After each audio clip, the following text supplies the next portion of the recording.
जब मैं आपसे बात कर रहा हूं इसी पल बाली से 1,500 किलोमीटर दूर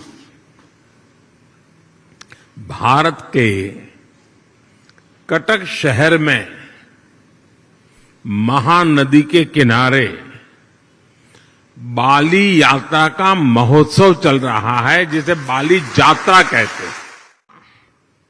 ये महोत्सव उड़ीसा में बहुत ही बड़े स्केल पर भव्यता के साथ, दिव्यता के साथ, लाखों लोगों की भागीदारी के साथ, मास पार्टिसिपेशन के साथ अभी मनाया जा रहा है।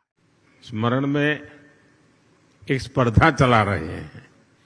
कहते हैं कि कागज के नाव बना करके बहाए जाएंगे और वो वर्ल्ड रिकॉर्ड करने के मूड में है।